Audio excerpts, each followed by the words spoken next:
Welcome, Flyffers. So many people have been struggling to choose a class for Flyff Universe for the upcoming release, and that's why I will make an 8-video mini-series that takes a look at every class and what are their amazing features and what are their downsides. So you have a base to decide on for the release. Let's get right started. Yo, what's up? So today you want to take a look at the Ranger. And yeah, Ranger was basically the brain AFK early guy, cause on other classes you had to worry about STR dex ratios and stuff like that, how much status that and all this, so you can level efficiently and get the best out of your values. And Ranger is pretty straightforward. You just go for dex if you're 1v1. This will result in having a high crit rate, high attack speed, high block rate, high hit rate. Basically solves all your early game problems just by itself. Pretty easy. And even if you are AoE and you have good gear, you probably even can go one full dex, but you sometimes need to stat at least so much stamina that you can food with a gold pill. And the good thing about it, you have 3 different AoE skills that also allow kite potential with the ice arrow that also does speed minus 50%, similar to the wind field that we already talked about. And yeah, the difference with all those 3 different skills, the kite potential, the different AoE builds you can go. For me personally, this is the most fun AoE class that Flyff has to offer. And that's why I put it as a pro here and not as an adjective thing as I did on the Elementor.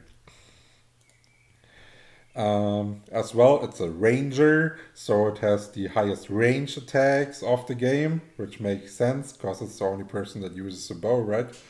And this will result in you have to walk less in PvP if you're looking at the PvE aspect, because the spawns you can adjust. It has a small downside that I want to mention, because it does depend. Sometimes you attack mobs that are so far away that your CS pad is not picking up the loot, but then you just walk there while you're fighting other mobs, so it's not a big disadvantage. That's why I didn't put it down as an additive aspect here. And of course, in PvP, there's a huge advantage if you don't need to gap close and try to catch someone off guard, as we discussed it in the Blade video. So yeah, now we got a little visitor here. How you doing?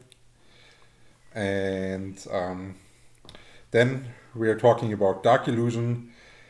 The people that have it think the skill is great. The people that have to play against it in PvP, they are really annoyed, because it's by far the best escape skill in the game and will make you invisible for a pretty long time. It's about 14 seconds. And you can adjust there after you escaped, for example, and even adjust a new kill based out of your Dark Illusion with the effect of the invisibility and the unexpected damage income. So really strong skill here. And then there's something else. For example, if you're using Dark Illusion and you're not dealing damage, you can use other skills as well. Dark Illusion will only go away when you damage someone. This means when you are in Dark Illusion, you can even cast Fast Walker without any risk, and you will get 50% additional speed, which will result in you being the fastest class in the game, and you will also be able to chase down enemies, for example, while you're invisible, which is just an amazing feature in PvP. For PvE, it's not as viable, because the base time, you can basically have it up permanent, but the cast time of the skill, it's not as good. Like, if it is good, for example, if you are AoEing, of course, that's why when I always use it, when I'm trying to pull the mobs before I go in my hit and run ranger AoE, then I use the additional speed to pick up the mobs faster. That's a big good thing here. Then there's something busted that I think shouldn't be possible, but it is, because it's removing a unique factor from the Jester and giving it to the Ranger as well. You can still switch to a yo-yo while you're in PvP, for example, and use the counter-attack skill to, for example, if a BP wants to A-soul you, comes up to you, you just switch to your yo-yo, use the counter attack, you stun the VP, switch back to your bow, and pew him to death. That's the best case, and yeah, if you're an experienced PvP player, I'm pretty sure any experienced Ranger PvP player will use this. Then we're coming to the loaded shot. That's the future. As you can see right here, there's a little bar above your head when you're playing, when you're equipping the bow. And if you're holding down your left mouse key, you will charge a shot that is dealing an increased amount of damage. And this is yeah, a pretty high single target damage in PvP. And we already talked about Dark Illusion, and you can combine this. You can go into Dark Illusion, then use Fast Walker, and then use a charge shot onto someone to start the fight, which is pretty strong. Now, we talked about the upsides of the loaded shot, high damage, potential to use it in the eye, but there's also a downside to the loaded shot that actually makes it balanced, because it can be blocked by ranged block. So it's not a guaranteed hit. Now, if we keep staying at the PvP aspect, it has the lowest HP, which is based on two things. He has a bad HP per stamina ratio, that's one thing, but often to unlock his full potential and his assassin playstyle, you will need to play full decks to even have all the damage going. And yeah, I think there's no class that sacrifices so much damage for going stamina rather than the ranger. So it is a really squishy target, and many people try to farm out rangers early.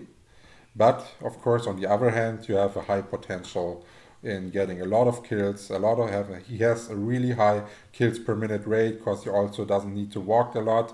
He can just go tap F1. It's balanced kinda. Like I just said, I think I kinda already tossed out this page here. He has a really high block rate due to all the decks he's statting, of course, and the perfect block skill. But this is also the reason why mage classes and stuff like that, or other classes that have an action slot ready, especially for the full decks rangers that don't have much HP, and they will try to counter your playstyle and make your block not efficient.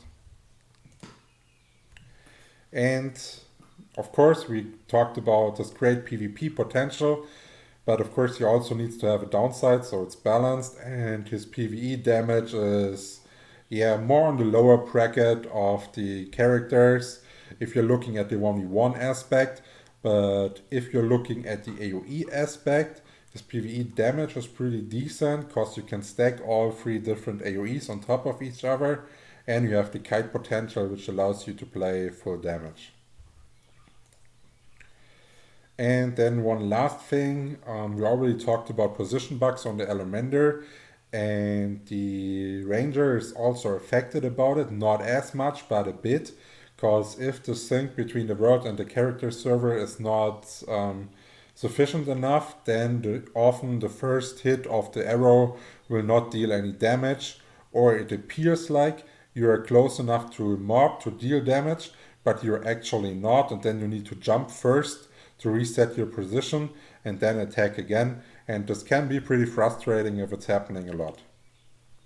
So, and again, always here, is Ranger your way to victory? If you're choosing the class, please tell me in the comments.